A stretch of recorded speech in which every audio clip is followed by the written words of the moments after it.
오늘은 베세메스 사람들이라는 제목으로 하나님 말씀을 함께 나누겠습니다. 미국의 미시시피주의 한 마을에서 술집이 불이 났는데 이 술집 주인이 교회를 대상으로 고소를 했습니다. 그 내용을 보니까 늘 교회에서는 성도들이 이 교회 근처에 있는 술집이 가까이 있으니까 너무 은혜가 안 돼서 어떻게든지 하나님 저 술집을 망하게 해주시옵소서라고 계속 기도를 해왔나 봐요. 얼마 지나지 않아서 술집에 무슨 일인지 불이 났고, 그렇다고 교인이 방화를 한 건 아닌데요. 불이 났고 결국에는 이 술집이 회생할 수 없을 정도의 피해를 봐서 문을 닫을 수밖에 없었다고 합니다. 그런데 이 술집 주인은 교회에서 그런 기도를 했다는 말을 듣고 교회를 고소한 거예요. 성도 대표가 법정에 가서 이렇게 이야기했습니다. 아니, 술집이 망한 이유가 어떻게 교회에 있겠습니까? 교회가 아무리 기도했다고 한다고 정말 술집이 그것 때문에 망했겠습니까? 라고 이야기를 했습니다. 결국 판사는 이 교회 신도가 기도한다고 그것이 불을 일으킨 직접적인 원인은 될 수 없다라고 판결을 해서 당연히 교회 측에 무죄를 선고했습니다. 그런데 그 판결문의 뒤에다가 덧붙이기를 이로써 교회 신도보다 술집 주인의 믿음이 더 강하다는 것을 알게 되었노라. 이 사무엘상의 앞부분에는요, 하나님을 믿지 않는 이방민족 블레셋이 이스라엘보다 오히려 어쩌면 하나님의 능력을 더 인정하는 그런 이야기가 나옵니다. 사무엘이 본격적으로 활동하기 전에 이스라엘과 블레셋 사이에 큰 전투가 있었습니다. 그런데 이 첫 전투에서 이스라엘은 약 4,000명 정도의 전사자를 내고 대패하고야 말았습니다. 그래서 지도자들이 상의하기를 성막에 있는 법궤를 가져다가 군대의 선두에 세우고 그렇게 나간다면 반드시 전쟁에 승리할 것이다. 멀리서 블레셋 군사들이 이스라엘 진영을 보니까 분명히 첫 번째 전투에서 4,000명 정도가 죽었으면 이스라엘 사람들이 코가 쑥 빠져 있어야 되는데 이상하게 이 사람들이 더욱더 활기를 띠고 뭔가 사기가 하늘을 찌르는 듯한 그런 모습인 거예요. 그래서 정찰병을 보내서 이유를 알아보니까 하나님의 법궤가 이 진영에 도착했기 때문이다 라는 사실을 알았습니다. 이 소문이 블레셋 지정에 퍼졌습니다. 그래서 블레셋 사람들은 크게 두려워합니다. 우리에게 큰 화가 임했다. 누가 우리를 이 능한 신에서 건질 수가 있겠는가? 그들은 광야에서 여러 가지 재앙으로 애굽인들을 친 그런 엄청난 신이다. 블레셋 사람들은 직접 하나님을 경험하지는 못했지만 이미 소문을 듣고 그리고 간접적으로 하나님이 어떤 신인지를 알고 있었습니다. 사사시대를 보내면서도 블레셋 사람들은 이미 하나님이 어떤 신인지를 알고 있었어요. 그러면 저 사람들의 사기가 이렇게 높다 그러면 전쟁을 멈추고 그냥 돌아가면 될 것을 오히려 그들은 군인들에게 독려를 하면서 이렇게 이야기했어요. 블레셋 사람들아, 대장부가 되라. 우리가 저 신과 싸우면 질 게 뻔하다. 하지만 그렇다고 싸우지 않으면 그동안 저 민족에게 항복했던 이들과 똑같이 우리도 저들의 종이 될 것이다. 그러니 차라리 죽는 한이 있더라도 싸우자라고 분위기를 반전을 시켰습니다. 이 말에 힘을 얻은 블레셋 군사들은 이번의 싸움에서는 무려 3만 명이나 되는 이스라엘 병사들을 죽이는 대승을 거둬버립니다. 거기다가 이 진영에 있던 법궤도 블레셋 사람들이 빼앗아 버렸어요. 아쉽게도 이스라엘 백성들의 믿음은 너무나 약했습니다. 하나님에 대한 믿음이 강했다고 한다면 이 법궤와 상관없이 하나님을 의지하고 그 믿음으로 이 전쟁에서 이겼어야 되는데 이 사람들은 오히려 하나님 자체를 법궤 안으로 축소시켜 버렸어요. 다시 말하면 온 천하의 주인이신 하나님, 천하 만군의 주인이신 하나님을 단순히 법궤 안으로 축소시켜서, 즉 이 법궤를 보면서 하나님을 떠올리기보다는 오히려 법궤만 보고 하나님의 능력을 잊어버렸기 때문에 이 전쟁에서 대패하고야 만 것입니다.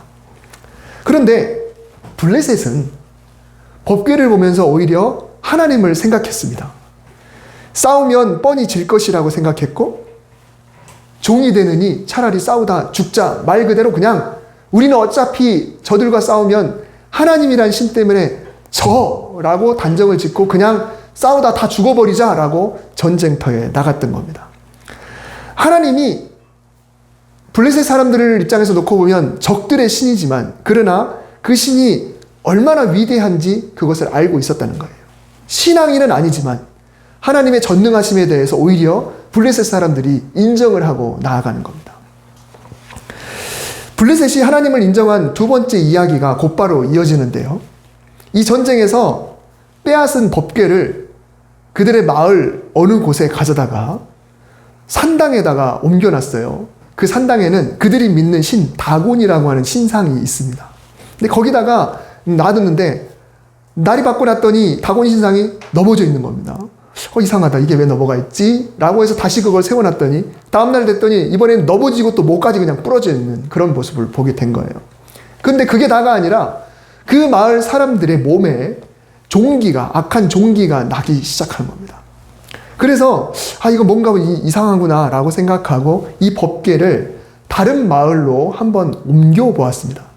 그랬더니 그 마을에는 이 전염병이 더 큰 전염병이 또 퍼지게 되는 거예요. 그래서 이 마을도 안 되겠네 라고 해서 이 법궤를 또 다른 마을로 옮깁니다. 물론 성경에 이 지명이 다 나와요. 근데 옮겼더니 이번에는 마을 사람들이 나와서 시위를 하기 시작했어요. 이스라엘 신의 법궤를 우리 마을로 가져와서 우리 마을 사람들을 다 죽이려고 한다 라고 물러가라. 우리나라에 예전에 사드 배치할 때 있었던 일들처럼 그거 우리 마을에 오게 되면 우리 마을 죽는다. 이렇게 하면서 이 법궤를 다른 데로 보내라고 시위를 하기 시작했어요. 서로 법궤를 안 받으려고 이렇게 한 겁니다. 근데 그러고 있는 찰나에 이 전염병이 온 사방에 전국에 퍼져서 사람들이 죽어나가기 시작했어요. 근데 이 기간이 법궤를 가져와서 이 전염병이 계속 퍼져나가는 그 기간이 무려 7달이나 계속됐습니다.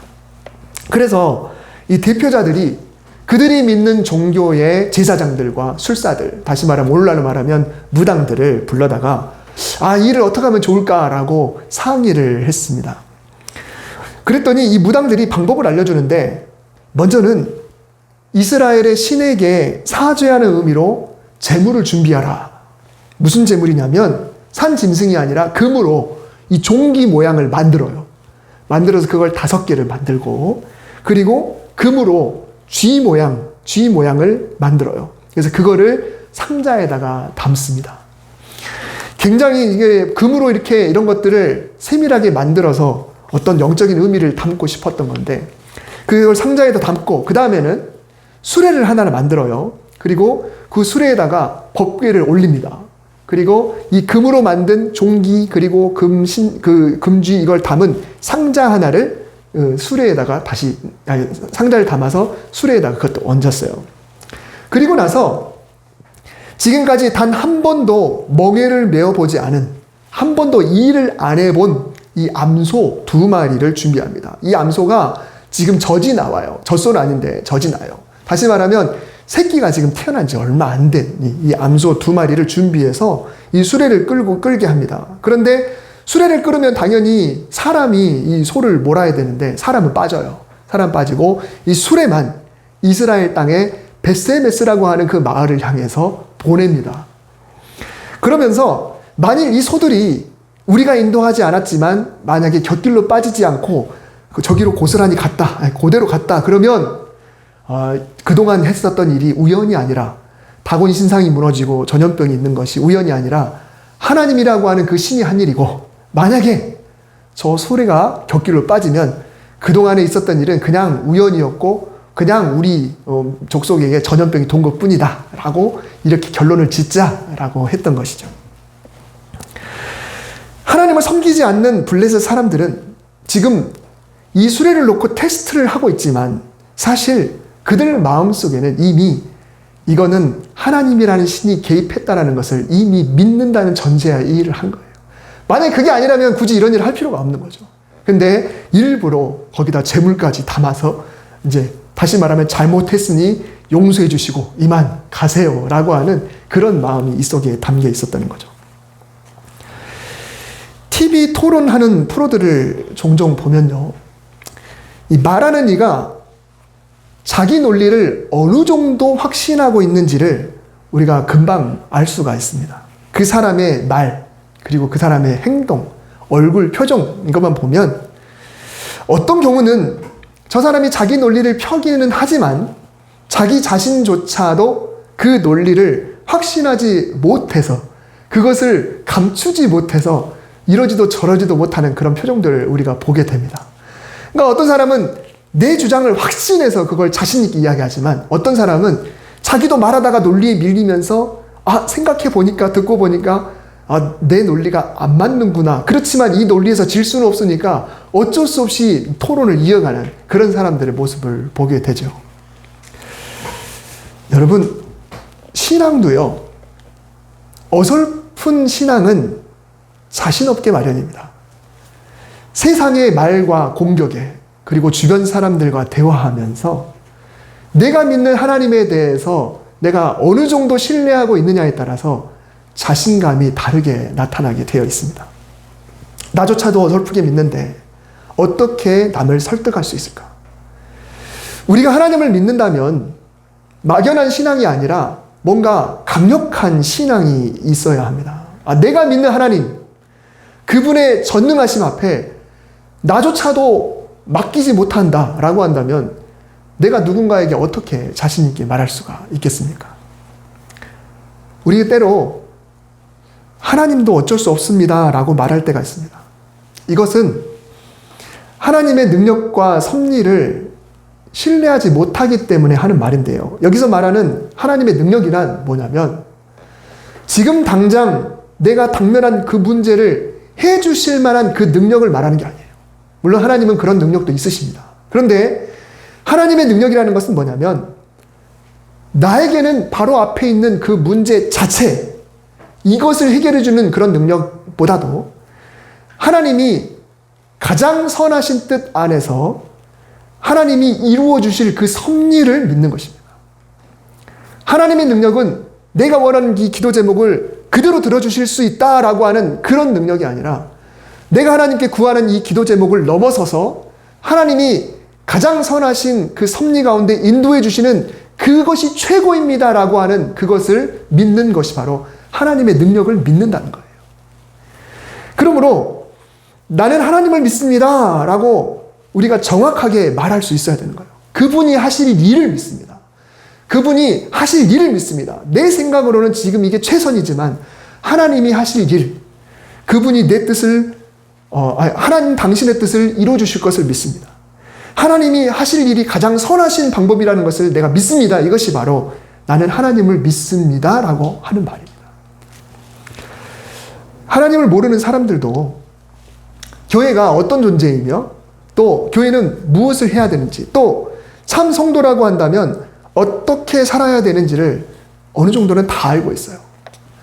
사람의 마음에는 종교성이 누구나 다 있습니다. 왜냐하면 하나님께서 사람을 창조하실 때 당신의 형상대로 만드시고, 그리고 사람의 마음속에 생기를 불어넣으셔서, 그리고 사람을 생명이 되게 하셨기 때문에 나는 그런 거 없어요, 나는 그런 거 안 믿어요 라고 아무리 말하는 사람이라 할지라도 그 사람도 종교성이 전혀 없을 수가 없다는 거죠. 사람이 핑계하지 못하도록 하나님은 먼 미래에 대한 생각, 사후 세계에 대한 생각, 그리고 어떤 절대신에 대한 생각을 사람에게 집어넣어 주셨습니다. 그러니 교회는 어쩔 수 없이 늘 세상의 주시를 받을 수밖에 없습니다. 중요한 것은 이 성도 자신이에요.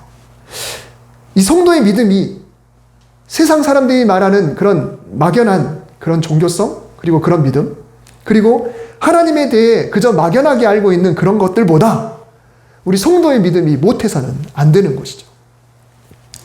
이제 소가 끄는 수레가 도착을 했어요. 베스메스에 도착했는데 베스메스는 유다 지파와 블레셋 사이의 그 경계에 있는 성읍입니다. 여호수아가 가나안 땅을 정복하고 그리고 백성들에게 땅을 분배시키고 유대 족속에게 이 영역을 주었는데, 특별히 이 베세메스는 땅을 분배할 때 제사장, 지금 여호수아가 땅을 분배할 때는 이미 세상을 떠나고 없지만 제사장 아론의 후손들에게 주어진 땅이 이 베세메스입니다. 그러니까 이 성읍은 그냥 보통 사람들이 사는 성읍이 아니고 레위인, 그것도 제사장 아론의 가문, 이 아론의 가문들이 정착한 이 성읍이 바로 베세메스예요. 다시 말해서 이 성읍의 대다수는 성소에 직간접적으로 봉사하는 그런 사람들, 그들이 모여 있는 곳이라는 거예요. 이 사람들이 법궤를 어떻게 맞이했는가를 보면서 믿음에 대해서 두 가지를 생각해 보고자 합니다. 첫째는 하나님 안에 있는 것이 진정한 평안이라는 믿음이 있어야 합니다. 13절 말씀에 보면 법궤가 도착할 때쯤 보니까 이 사람들이 골짜기에서 밀을 베고 있었습니다. 그리고 저 멀리 보이는 수레와 그리고 그 위에 있는 법궤를 보고 크게 기뻐했습니다. 여러분, 사람이 아직 저는 그 나이가 안 됐지만은 정년이 되고 은퇴하게 되면 두 가지의 마음이 들게 되겠죠. 하나는 후련하다. 다른 하나는 섭섭하다, 아쉽다. 성도의 마음도 때로는 그런 마음이 들 때가 있습니다. 언젠가 다른 교회에서 사역할 때 한 집사님께서 여건이 너무 좋지 않다고 구역장을 그만해야겠습니다 라고 했던 적이 있어요. 그렇게 1년이 지났습니다. 그리고 구역을 또 재조정하면서 그 집사님에게 구역장으로 다시 복귀해 주세요 라고 권면을 했어요. 그랬더니 집사님 하시는 말씀이 뭐냐면, 솔직히 안 하니까 편하긴 했습니다. 그런데 안 하니까 내 신앙이 예전만 못했습니다. 그리고 그러면서 기쁘게 그 구역을 다시 맡아주셨어요. 이 베스메스 사람들이 골짜기에서 밀을 베다가 눈을 들어서 괴를 보고 그 본 것을 기뻐했다. 여러분, 이 법궤가 지금 이스라엘 떠나서 블레셋 땅에 있었던 기간이 약 8개월이라고 했습니다. 8개월은 한 해의 3분의 2에 해당합니다. 아마 두 부류가 있었을 거예요. 첫 번째로는 좀 시원하다, 좀 편하다. 그동안 성소에서 봉사하기 위해서 지켜야 됐던 여러 가지 규례들이 있었을 텐데 그 중에 지성소와 이 법궤에 관련된 그런 규례들도 참 많이 있습니다. 그날을 위해서, 또 그것을 위해서, 또 거기에 관련된 그런 제사와 절기와 또 지켜야 될 룰들이 굉장히 많이 있어요. 그것 지키는 것이 그동안 아마 쉽지 않았을 겁니다. 적어도 베세메스 사람들, 특히 대제사장 아론의 가문이라고 한다면 그 일을 직접 관여해야 되는 그런 가문이니까 아마 많이 힘들었겠죠. 나름대로 가정도 꾸리면서 동시에 일을 해나가면서 아마 많은 어려움들이 있었지만 그래도 하나님의 법이고 자기들이 그 사명을 물려받았기 때문에 일들을 어쩌겠든 열심히 해왔겠죠. 피곤하고 지치고 힘들었을 수도 있는데 이제 8개월이라는 시간 동안에 법궤가 없으니까 그야말로 어찌 보면 그 일에 관한 한 적어도 꿀맛 같은 휴식을 보내고 있을지도 몰라요. 이들이 그냥 평안한 가운데 밀을 베고 있다. 물론 그들도 먹고 살아야 되니까 그렇게 하긴 하지만은, 그러나 그들의 본연의 모습은 뭔가요? 늘 성소를 향해서 분주한 모습들이 훨씬 그들의 본연의 모습인 거죠. 또 이런 반응이 있었겠죠. 이 일을 어쩌나. 비록 힘들고 귀찮고 어떤 여러 가지 정말 바쁜 그런 상황이긴 하지만 그래도 하나님의 일을 감당하는 것이 그래도 우리의 정체성이고 우리의 최고의 기쁨이었는데, 직분을 감당하는 것이 또 그것을 위해서 그냥 단순히 성소에 한 번, 지성소에 한 번 그것이 아니에요. 그 일을 위해서 그들은 철저하게 정결을 유지해야 되고 일반 사람들보다 훨씬 더 혹독한 규정을 지켜야 되는 그런 생활이었기 때문에 그게 너무너무 육체적으로 피곤하고 정신적으로 힘들고 헌신한다는 것 자체가 너무 어려웠을지도 모르는데, 그래도 그렇게 사명을 감당해 왔었는데 그걸 못하게 됐을 때 아마 많이 허전한 사람이 있었을지도 모릅니다. 제사의 기회, 봉사의 기회, 본의 아니게 사라지고 나니까 할 일이라고는 집에 돌아와서 농사나 지으면서 그렇게 평범한 삶을 살아가고 있는 것입니다. 밀을 추수하다가 교회를 보고 기뻐했다. 이 기쁨은 상상을 초월한 그런 기쁨이었을 겁니다. 8개월의 세월을 아마 하나님에 대한 갈망이냐 아니면 점점 무뎌져가는 그런 마음이냐, 이 둘 가운데 갈등하던 가운데 드디어 법궤가 나타났을 때 그들은 그래도 그들이 마땅히 해야 할 일을 했어요. 그게 뭐냐면 그 수레를 끌고 온 소들을 잡아요. 그래서 그걸로 제사를 지냅니다. 그리고 그 금들을 갖다가 그거를 이제 어떤 녹여서 뭔가 사용하는 그런 일도 했겠죠. 근데 이 소만 잡아서 그 번제를 드리고 끝난 게 아니라 성경에 보면 다른 제사도 더 드렸다는 것을 알 수가 있습니다. 여러분, 성도는요, 세상에서 살아가면서 하나님을 향해서 열심을 내는 그런 모습들을 늘 하나님께만 보이며 살아가는 그런 존재가 아닙니다. 성도는 세상에서 살아가기 때문에 우리의 삶, 그리고 우리의 신앙생활하는 그런 모습이 누군가에 의해서 보여지고 있다는 것을 늘 기억을 해야 합니다. 열심을 내면서도 오히려 세상 사람들이 볼 때, 저 사람이 참 평안하다, 그리고 저 사람이 참 기뻐한다라고 하는 것을 보여줄 필요가 있어요. 신앙생활은 어찌됐건 즐거워야 합니다. 우리 표어대로 신앙생활은 행복해야 돼요. 그냥 콧줄에 뚫린 그 소처럼 하기 싫은데 억지로 끌려가는 그런 모습이 아니라 주인이 끌기 전에 내가 그것을 힘들고 고되더라도 즐겁게 행복하게 하는 그런 모습이 믿지 않는 사람들 눈에 보여져야 되는 거예요. 교회 일에 치여 힘들어 한다면 그게 덕이 되기가 참 어렵습니다. 그렇다고 성도가 힘들지만 연기하라는 게 아니에요. 힘들어 죽겠는데 나는 그렇게 보여져야 돼. 그러니까 정말 연기하라는 게 아니에요. 물론 연기도 필요하지만 정말 중요한 건 뭐냐면 성령께 늘 도우심을 구해서, 성령님, 내 안에 주님 들어오셔서 내가 평안과 기쁨으로 이 사명을 감당할 수 있도록 도와주시옵소서라고 기도하는 가운데 주님이 채워주시는 평안, 주님이 채워주시는 기쁨으로 그게 사방에 그냥 퍼져나가는 그런 신앙의 모습이 우리에게 필요한 거죠. 세상 사람들은 성도들이 교회에 너무 빠지면 너무 빠져 산다고 손가락질 합니다. 가족들 중에도 그러기도 해요. 근데 한편으로는 또 이렇게 이야기합니다. 옆집 아무개 씨는 교회 장로라는데 내가 볼 때는 별로 열심히 하는 신도는 아닌 것 같아. 이렇게 이야기를 해요. 그러니까는 신도가 너무 열심히 하면은 그 사람들 너무 광신다 같아. 그러면서 너무 뭐라고 하면서도 정작 너무 열심히 하지 않는 그런 사람들을 보면은 나름대로 자기들끼리 사석에서 흉을 봐요. 무슨 신도라는 사람이, 그 사람은 좀 아닌 것 같아. 나보다도 못하는 것 같아. 이런 이야기들 하는 게 바로 세상 사람들. 다시 말하면 그들이 아무리 교회를 비난하고 욕하는 것 같아도 적어도 교회라면, 적어도 신도라면 어떤 존재여야 된다라고 하는 것을 그들도 알고 있다라는 것입니다. 그래서 여러분, 하나님 안에서 성실한 성도로 살아가되 이것이 나의 행복이고 나의 평안이고 그리고 나에게 이게 능력이다, 내가 이런 신앙생활을 하기 때문에 내가 이렇게 힘있게 살아간다라고 하는 확신을 주변에 풍겨낼 수 있는 그런 복된 성도가 될 수 있어야 되는 것입니다. 이 베스메스 사람들의 두 번째는 하나님에 대한 호기심이 아니라 확신이 필요하다라는 것입니다. 19절 말씀에 보면 이들이 법궤를 열어봤습니다. 여러분이 법궤는요, 지성소 안에서만, 그리고 대제사장만 직접 만질 수가 있습니다. 제사장들이 만약에 이걸 옮겨야 된다 그러면 그 전에 제사장이 들어가서 그 법궤를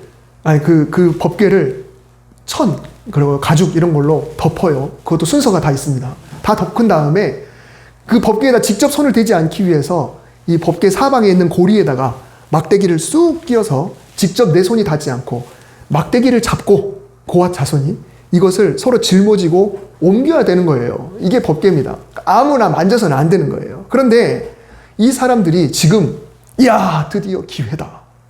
대제사장만 들어가서 보던 그 법궤를 이 베스메스 사람들이 무방비로 노출되어 있기 때문에 그냥 그곳을 한번 열어봤어요. 아무나 볼 수도 만질 수도 없는 이 법궤, 내 호기심으로 열었는데 성경에 나오듯이 엄청나게 많은 숫자를 하나님이 치셨습니다.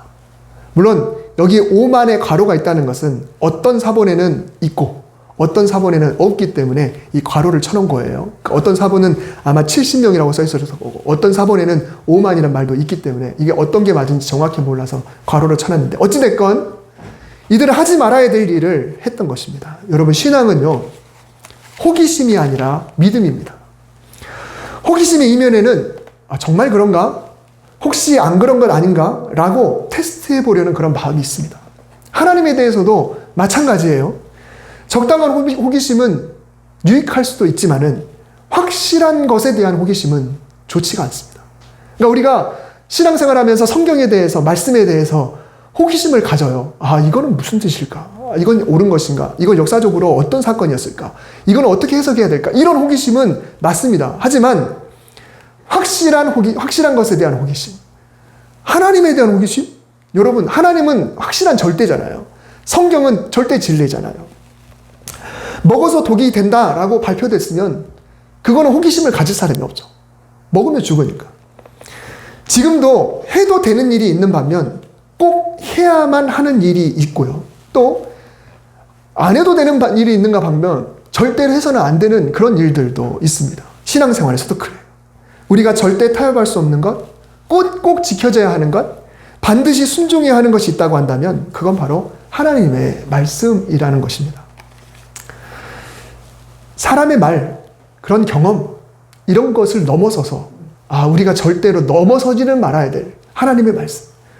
말씀을 듣는다고 해서 또 말씀을 읽는다고 해서 기도한다고 해서 뭐 있나? 라는 그런 생각은 우리 신앙생활에 절대 없어야 되는 거예요. 말씀은 당연히 읽어야 되고 당연히 들어야 되고 성도는 당연히 기도해야 되는 겁니다. 당연히 예배 드려야 되는 거죠. 이거는 타협할 것도 아니고 호기심을 품을 것도 아니에요. 그래서 뭐 하자는 거야. 그거 읽는다고 뭐 별거 있어? 라는 생각 자체가 우리 성도에게는 필요치가 않는다는 것이죠. 결국은 이 베세메스 사람들은 이 법궤를 다른 곳으로 보내기로 합니다. 여러분 이 모습은 어떻게 보면 블레셋 사람들하고 똑같은 선택이에요. 법궤가 있었는데 그런데 이 법궤가 우리에게 있는 것이 재앙이다 라고 생각하고 다른 곳으로 보내요. 근데 이 일을 누가 했어요? 아론의 후손들이 했어요. 이게 얼마나 큰 잘못입니까? 그래서 이 베세메스와 그리고 예루살렘 이 근처에 그 사이에 있는 기랏 여아린 사람들에게 사람을 보내서 당신들이 좀 와서 가져가시오. 이렇게 이야기했습니다. 그래서 이 사람들이 와서 이 법궤를 가져갑니다. 이 법궤가 이 기랏 여아린이라는 곳에 약 20년을 있어요. 다윗이 훗날 그것을 챙겨서 이 다윗성으로 옮기기까지 약 20년 동안 어떤 일이 있었냐면 이 기랏 여아린 사람들은 이 법궤를 잘 모셔놓고 최선을 다해서 하나님을 사모하고 또 제사 지내고 그곳에서 있었더니 하나님이 그곳에 있는 사람들에게 엄청난 복을 하나님이 주셔요. 여러분 이 세상 사람들은 교회와 성도들을 늘 보고 있습니다. 저도 늘 그게 이제 저에게는 한편으로는 부담이기도 하고 한편으로는 좋은 점이기도 해요. 사람들이 우리를 보고 있다. 우리를 보고 있다. 네, 우리가 뭘 하고 있는지를 보고 있다. 근데 이게 부담이기도 해요. 그렇지만 보고 있기 때문에 오히려 우리에게는 이게 득이 될 수가 있다는 생각을 해요. 내가 어떻게 하느냐에 따라. 그래서 이 주변 사람들 이렇게 지나갈 때 교회 쪽으로 한 번만 시선을 해도 저희가 환한 미소를 통해서 안녕하세요라고 인사하고 잠깐 앉은 사람들에게 음료수를 가져다 드리고 또 여기 공사하러 오는 사람들에게 여기 화장실 항상 열렸으니까 마음껏 쓰세요. 그럼 옷을 오면 물 갖다 드리고 이런 일들을 늘 하고 있습니다. 누군가는 보고 있다라는 생각으로 교회를 가꾸려고 이렇게 노력을 하고 있어요. 근데 이게 만약에 우리가 한숨 푹푹 쉬면서 늘 그런 모습, 얼굴이 그냥 쭈글쭈글 하면서 이렇게 공사를 했다. 그러면 그들이 보면서 어떻게 생각할까요? 항상 세상 사람들은 우리를 주시하고 있습니다. 저 사람 교회 다니고 있는데 과연 어떤 사람인가? 라고 하는 거죠. 우리가 믿는 하나님, 내가 믿는 하나님은 전능하신 분이시고 그분은 사랑의 하나님이시고 하나님을 믿는 성도들을 하나님이 분명히 붙잡으시고 함께 하시고 우리에게 좋은 것 주기 원하시는 분이시다라고 하는 그런 확신이 우리에게 있다고 한다면 우리의 신앙생활은 늘 즐거움이 저절로 나타나게 될 것이고 그리고 그것은 내가 일부러 하려고 하지 않아도 주변 사람들이 그걸 보고 알아채게 되는 것이죠. 집안에 좋은 일이 있으면 출근했을 때 사람들이 알아보잖아요. 뭐 좋은 일 있어? 우리 성도는 늘 주변 사람들에게 그렇게 불려지는 사람이 될 수 있어야 되는 것입니다. 히브리서에는 고난을 능히 감당하고 심지어 순교당하는 그런 사람들 보고 이렇게 표현했습니다. 세상이 감당하지 못하는 사람이다. 세상이 감당하지 못하는 사람이다. 이 베세메스 사람들은 블레셋 사람들과 놓고 봤을 때 블레셋 사람들이 감당해버릴 만한 그 정도의 수준밖에 안 됐어요. 그러나 우리는 어떻게 하느냐. 그들이 생각하는 막연한 종교에 대한 생각보다도 우리는 넘어서야죠. 그들보다는 넘어서야죠. 세상 사람들이 감당하지 못할, 너는 왜 그렇게 항상 웃고 있는 거야? 당신은 왜 이렇게 늘 행복할까? 교회를 그렇게 바쁘게 하는데 참 당신은 모든 일을 잘 해내네요. 당신에게 늘 즐거움이 있네요. 당신의 가정은 늘 화목해 보이네요. 라고 하는 것들이 우리 주변 사람들에게 저절로 이렇게 퍼져나갈 때 우리는 정말 입으로 직접 전하는 복음 못지않게 간접적으로 전하는 그런 복음의 전도자가 될 수 있을 줄 믿습니다. 신앙인으로서 정말 하나님을 바라보면서 정말 주님 보시기에 합당한, 그리고 세상을 향하여 빛과 소금 그리고 그리스도의 향기를 풍기는 저와 여러분 되시기를 주님의 이름으로 축복합니다. 기도하겠습니다. 하나님, 사탄도 우리를 보고 있고 주변 사람들도 우리를 보고 있습니다. 우리는 과연 어떤 모습입니까? 사탄에게 삼킬 자, 그런 먹잇감으로 보여지는지, 아니면 저 사람은 절대로 못 건들겠다라고 보여지는 그런 신앙인인지 우리 스스로를 돌아보기 원합니다. 하나님 도와주시옵소서. 우리 안에 주님이 행복을 채워주시고 기쁨을 채워주시고 하나님의 사명을 감당하고 내가 신앙생활하는 것이 정말로 즐거움이라는 것이 주여 하나님을 통하여서 우리에게 채워지는 그 기쁨과 사랑이 넘쳐날 수 있도록 인도하여 주시옵소서. 주변 사람들에게 아름다운 신앙인으로, 당당한 신앙인으로, 행복한 신앙인으로 비춰지게 하시고 우리 교회가 이 동네에서 또 그런 교회로 비춰질 수 있도록 주여 축복하여 주시옵소서. 예수님의 이름으로 기도드립니다. 아멘.